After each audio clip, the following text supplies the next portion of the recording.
ഷെയ്ഖുൽ അക്ബർ മുഹീദ്ദീൻ ഇബ്നു അറബി റളിയല്ലാഹു അൻഹു ദൈവിക ജ്ഞാനത്തിന്റെ പൊരുളുകൾ ഇത്രമേൽ തുറന്നു പറഞ്ഞ മറ്റൊരു ദാർശനികൻ ലോകത്ത് വേറെയുണ്ടാവില്ല. സൂഫി വായനയുടെ ആകാശത്ത് വിസ്മയം തീർത്ത ഇത്ര ഉത്കൃഷ്ടമായ മറ്റൊരു നക്ഷത്രവും ഉണ്ടാവില്ല.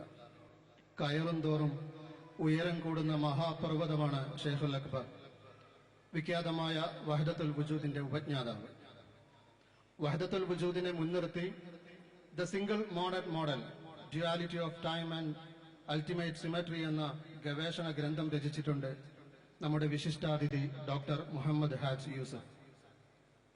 UAE യൂണിവേഴ്സിറ്റിയിൽ 1999 മുതൽ ഫിസിക്സ് വിഭാഗം പ്രൊഫസറായി സേവനമനുഷ്ഠിക്കുന്ന ഡോക്ടർ മുഹമ്മദ് ഈ വേദിയിൽ നമ്മോട് സംസാരിക്കുന്നു.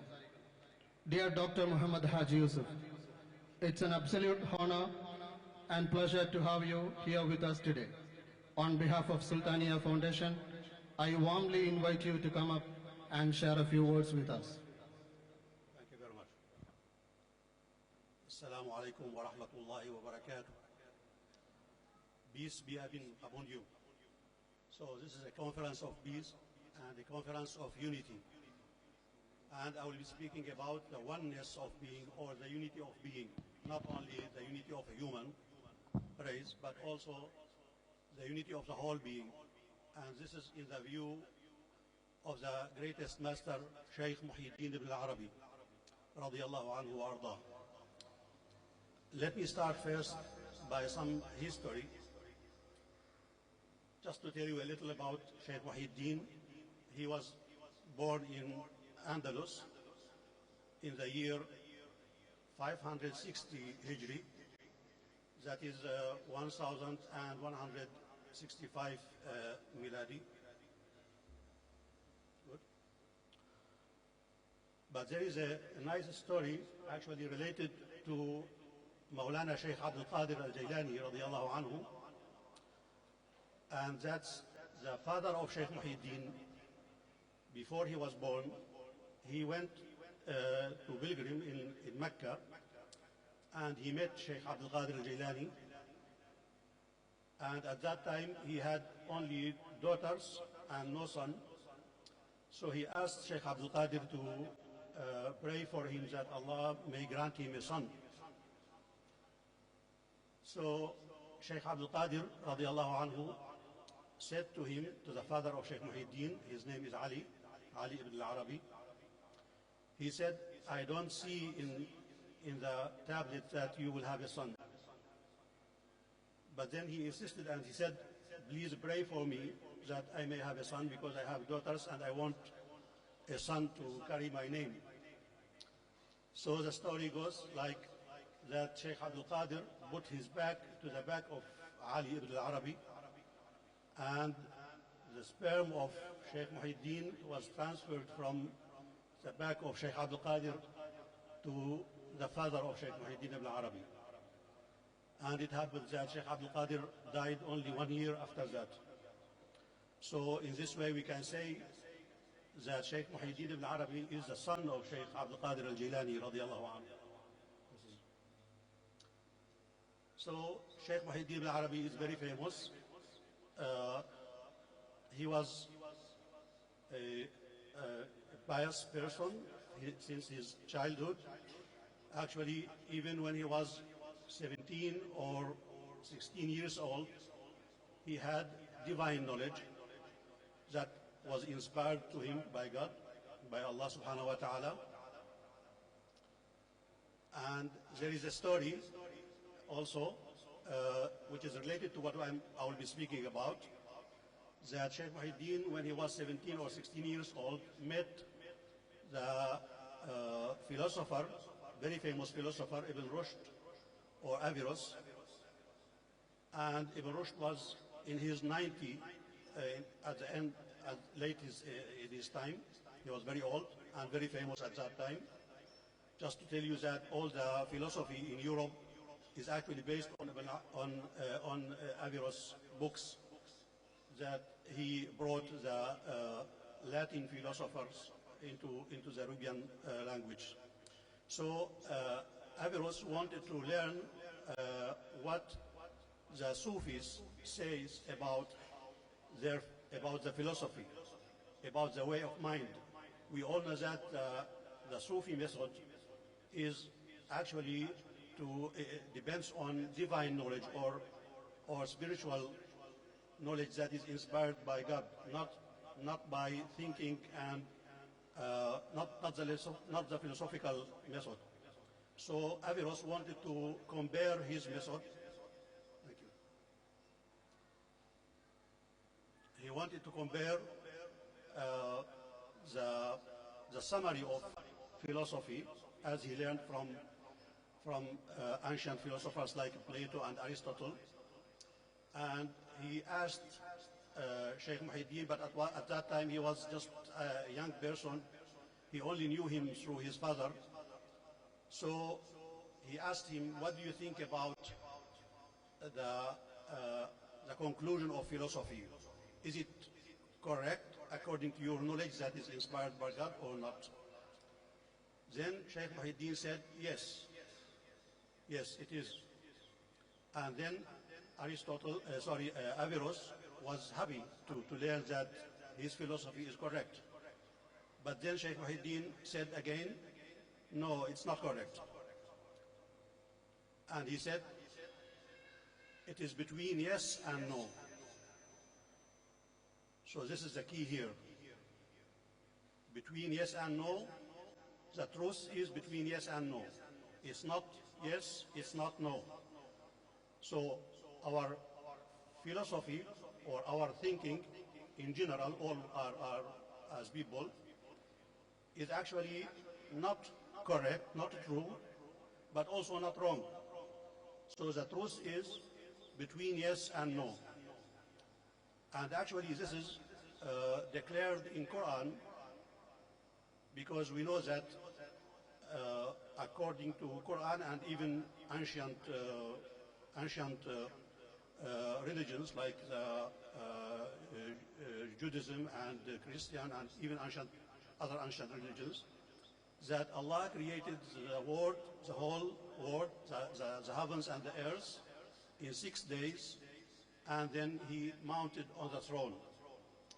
But of course, some religions said that Allah rested after He created the world, which is not appropriate, of course, for Allah subhanahu wa ta'ala. So Allah said in the Quran, in Arabic, let me say the verse, أَفَعَيِينَا بِالْخَلْقِ الْأَوَّلِ بَلْ هُمْ فِي لَبْسٍ مِّنْ خَلْقٍ جَدِيدٍ أَفَعَيِينَا بِالْخَلْقِ الْأَوَّلِ بَلْ هُمْ فِي لَبْسٍ مِّنْ خَلْقٍ جَدِيدٍ. So, is the creation of the heavens and the earth tired? Are we became tired of that? Nay, but you or they or people are in lapse, are not aware of the new creation. So it's always created anew. It's a new creation. So our problem in thinking, in trying to understand the world, is that we believe that everything around us is true, which is of course to a certain instance it's true, but at the same time it's not completely true. So we have to know how it's becoming, how it is being displayed like we see it. So usually the scientists rely on causality. All the laws of science rely on causality because they do something and they get a result, which is really misleading, because in this case we are not aware how Allah subhanahu wa ta'ala is creating the result. We try to produce something and then we get the result, but the result we get it not because we did, it's because Allah is creating it every moment of time. So from here we can understand what's the meaning of the oneness of being, because it means that all the multiplicity around us, all the things around us are really illusion, or to be more accurate, they are imaginary. So we imagine multiple things, and that's why we fight with each other, and then because everyone wants to perform or do his own desires. So people fight, and even sometimes in the same family we see sons and maybe also one fight with his son or his brothers. So this fighting is because the reason of this is because we believe in multiplicity. We believe in different things, which is true. As I said, it's not, we cannot deny the multiplicity. We cannot deny now that we are too many people here, and everyone has his own desires, his own way of life. So we are diverse, but at the same time, we must not look at this diversity. We must look at what unites us. So what unites us is the final purpose that is not really our purpose, but the purpose of Allah, the creator of heavens and earth. So Allah creates heaven and earth every moment of time, and therefore if you look at the outside, you will see multiplicity. But if you look at the reality, Allah is creating this through what is called by Ibn al-Arabi the single monad, al-Jawhar al-Fard. So Allah is creating everything by one entity that is called the monad or al-Jawhar, and all this multiplicity is only its forms, its diverse forms that come time after time. So the diversity is a distribution of the forms over the days, which are really 6 days, and then the seventh is time. But here you must know that the meaning of days, not like what we conceive them like Sunday, Monday, etc. They are actually the directions. So when Allah says in Quran that He created the heavens and earth in 6 days, it means in 6 directions of time, which are the right and left and front and back and up and down. So these are the 6 moments. They are the internal time, and then they are displayed in the outer time, which is Saturday, or representation of Saturday. So these 6 days and the 7th are space-time, and then everything is distributed over space and time. So this is the outside. In the outside we see multiplicity. That's why we fight to get, everyone wants to get his own desires, as I said. But in reality, all this multiplicity is created by one, and this one is really nothing but the spirit or the nur, the light of our Prophet Muhammad, peace be upon him. Because in one hadith, Sayyiduna Muhammad sallallahu alayhi wasallam, he was asked by Jabir ibn Abdullah, he asked him, what was the first that Allah created? Then the Prophet said, the first that Allah created, the first thing to be created by Allah is the light of your Prophet. Nura nabiyyika ya Jabir. And then from this light he created everything.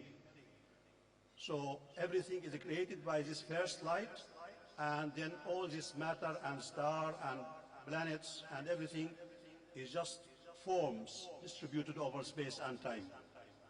So if we realize this oneness of being, of course, therefore we look at what unites us instead of what makes us different. So we are now here from different countries, in a different country from where we were born, and we are all human. So if you look at what is common, you find things that unites. But if you look at what's outside, what divert, then this is the reason of fighting and the reason of conflicts. So I hope that this is a short summary of the oneness of being. But let me give you, because maybe some of you are not convinced, so I will try to give you an example that shows that our mind is really, does not really conceive realities only conceive what is visible, only conceives the phenomena. So we see, for example, in our everyday life, we see motion, we see things moving in space-time, and I can prove to you very quickly that this is wrong. And it's actually not my proof, it's philosophical proof, very, very famous in philosophy, very ancient philosophy also, by a philosopher called Zeno. And the teacher of Zeno is also a famous philosopher called Parmenides. So Parmenides also used to say, or he believed in the oneness of being. And from his teaching, Zeno made some thought experiments which prove that our way of thinking, our way of conceiving the multiplicity is wrong. So let me give you this example. Maybe already some of you at least maybe know it. So Zeno said that for any object to move from point 1 to point 2, suppose we have 1 meter distance and you want to move from the first side to the second side, you have to first go through the middle point. And then in order to reach this middle point, you have to go through the middle, and so on, through the middle. So the result, mathematical result, is that the whole, should equal half plus quarter plus 1 over 8 plus 1 over 16, etc. And mathematically, if you add this, half plus 1 over 4 plus 1 over 8, etc., you will approach 1, but you will never reach 1. You cannot get to 1 because you need infinite number of movements or additions. So the only way to get around this is to suppose that the distance between A and B is divided into quantum space, into individual points. And therefore, there is other problem. If you suppose that the space between A and B is only made of certain individual points, then the object cannot be between 2 points. It must be always in certain point, because these are the points of space. But to be in a point is to have a zero velocity, zero speed in this point. And then the object is always at rest in every point. So how come the object have a certain velocity or speed when it is in fact at every point is at rest? Therefore, it's also a conclusion. So this is called a paradox. So the solution to this wrong conclusion is the verse that I recited a moment ago, Allah saying that Allah is recreating. So now we think that we exist and we go through space and time. This is not correct. What is correct is that every moment of time Allah is recreating every one of us, every point, every object. So this recreation, as I said, is made or produced by one unit, that is the monad or the light, and therefore all multiplicity is deceiving. But of course it's still not wrong.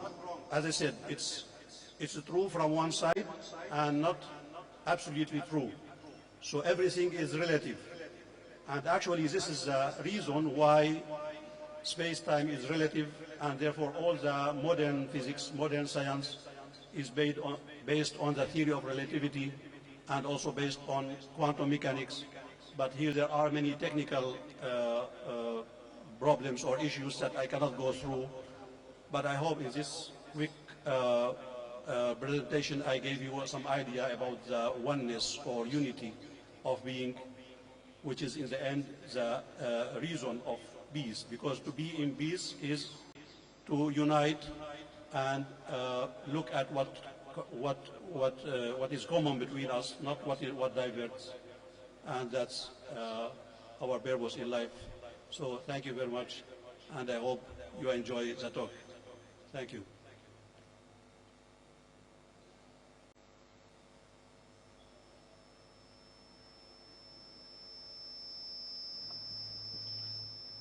പ്രപഞ്ച സൃഷ്ടിപ്പിന്റെ രഹസ്യങ്ങളെ ഉൾക്കൊള്ളുന്ന അതിമഹത്തായ വഹദത്തുൽ വുജൂദ് എന്ന വിഷയത്തിൽ